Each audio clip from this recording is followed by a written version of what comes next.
Okay, now the daily bias is something which is a very common thing which people ask me about, and I found a couple of ways to actually master it. And master it in a way of what I'm trying to say is that I have a method to work out the daily bias, and it's pretty simple. So in this video, I'm actually going to give you 3 different ways for you to work out your daily bias, and whichever ones appeal to you, feel free to use them. But this is going to be, an unedited video. It's going to be purely just me on the charts, teaching you about different ways to look at the market. So if you're expecting edits or anything like that, then click off already. This is going to be pure knowledge and just going to be value. So that's my main aim of this channel. So the first method, which I've already mentioned in my daily bias video, is to look at the daily bias in this way. So this is Bitcoin right now, but essentially daily time frame. All I'm going to be concerned in this method, if you're using method 1, is you're going to be concerned with 2 points of interest: the daily high and the daily low. So when we come into this next day, you're going to be concerned of where are we more likely to trade past, the previous day's high or the previous day's low. So these are your 2 points of interest: previous day high, previous day low. And that is how you form your daily bias. So how could we go about this? Well, one way is to look to the left and look at liquidity. So here, what do we have in terms of liquidity? Well, we have this clear low as liquidity. So I'll just make this different color. So this is going to be my previous day high and previous day lows. And this is liquidity. So we'll just do liquidity there.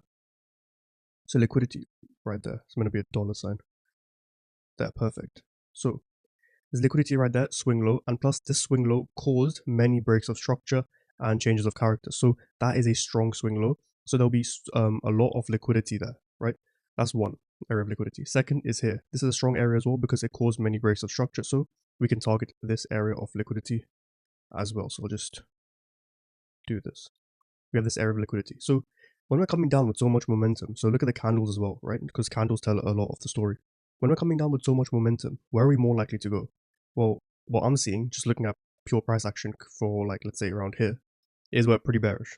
So my next aim or draw on liquidity is this previous day's low, and then this is right near it, so this. So the coming days, every time I come into the markets, I'm going to be looking for short setups, sell setups. So that could be the ICT power of 3, that could be an OTE entry in New York, all these things. But I'm going to be looking for essentially this: a tight Asian range, a sweep into a POI, and a move down expansion, which I want to ride, 2 areas of liquidity on the daily, 4-hour, but that's up to you to decide. But I'm just talking about the daily bias. So that is one way to decide the daily bias.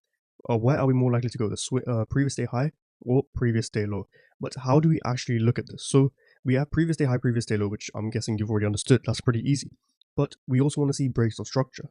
So the way I look at breaks of structure is I just want to see a swing low or swing high being taken. So in like recent price action, this was a swing low. It was taken right there. Forget liquidity right now. This swing low was taken, so I'm bearish, okay? But when am I bearish till? Well, we always need to have an invalidation line. So the invalidation line for me is a previous swing high. So is this a swing high? High is 90, 91. So no, this swing high. Okay, there. Oops. So this is a swing high which I need to see to be taken out with a body if I'm going to switch to a bullish daily bias. Since it's breaking the swing lows, I'm just going to be looking at sell side targets. But once it breaks the swing high, then I'm going to be looking at buy side. That's your first way of looking at it. The second way is actually to draw a concept which I came up with called the invalidation line, which will make red. Now, if you're looking at order flow, we're clearly bearish because we're breaking swing lows. But where was the last bullish candle before we went down? It was clearly this one, right? This candle, and it got traded through. The low of the candle was traded past in a bearish trend. So this would be the candle which should respect order flow. We shouldn't see a trade, or we shouldn't see price trade past this. If it does, then it's a sign that we could be going bullish and taking out this. But if we wick it, that's fine because it's showing rejection of it, and then we carry on going down. But let's say we do actually come up and break this.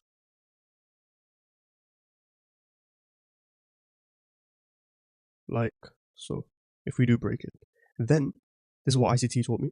Then we're going to be bullish until a swing high forms. So let's take an example. Right now we're bearish. That makes sense. If we break this with a body, then easily we're bullish.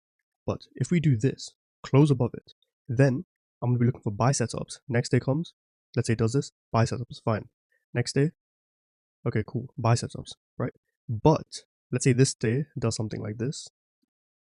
Then, and this day finishes. On this day, I'll be looking for buys too. But this day, I'm going to start looking for sells. Why? Because we formed a swing high. Confirmed. Okay. This on this day, we don't know if this is going to be the swing high. Because this day could be here right now. We could also end like that. So this wasn't a swing high. Right.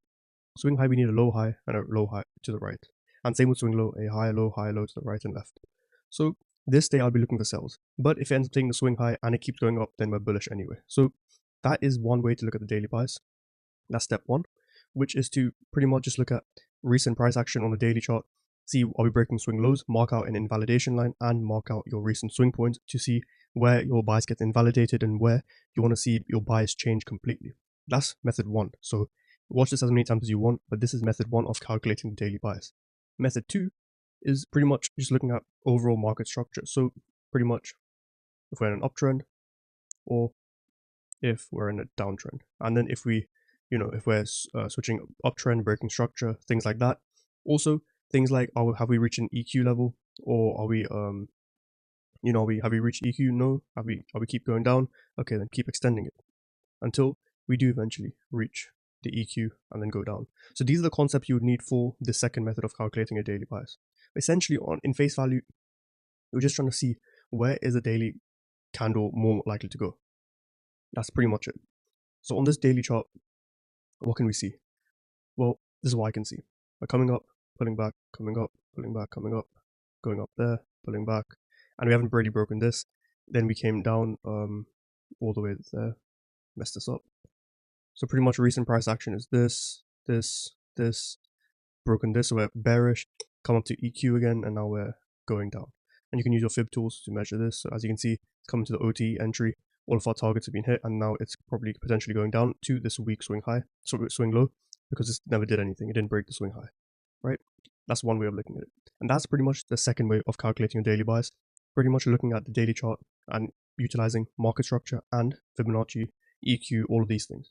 Now the third way is to actually forget the daily chart and just focus on the hour chart. Okay, and it's the same as the second method of daily bias, which is to just look at market structure and see what are we doing. So what are we doing here?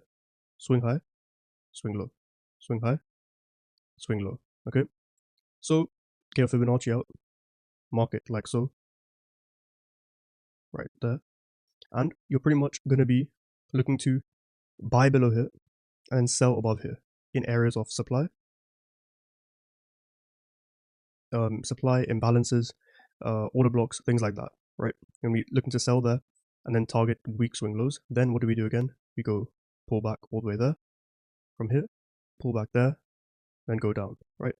This didn't pretty much, or did it? Yeah, it was pretty close to targeting EQ, tapping EQ, but it didn't, right? But it was really close. So this was a really strong supply, which you could have taken or something like that. But if you're looking at this swing leg, the most recent one, then we clearly did tap EQ right there. Tap EQ, OTE levels, and then we push down again. Then if you're looking at another swing leg, push up, go down. So something like this. Down again, and what happens? Come here. Right there, go into OTE levels, and then push back down. So this is pretty much simplifying it down to the hour chart, and that is what you could use to make your daily bias and figure out what are you actually looking to do. Are you actually looking more towards buying in a discount or selling in a premium? Are you at a previous level of demand or supply that is more likely to cause a reaction? And what did that order block and supply demand zone do? All of these things factor that in, but on face value, these are the three methods of calculating your daily bias, right? So you have enough ways now to calculate your daily bias. Choose one, backtest it, see which way suits you the most, which way you like, which way you resonate with, and then let me know how that goes. If you have any questions about the concepts I mentioned, let me know in the comments below. Happy to answer it, and I'll see you in the next one. Happy trading and stay safe.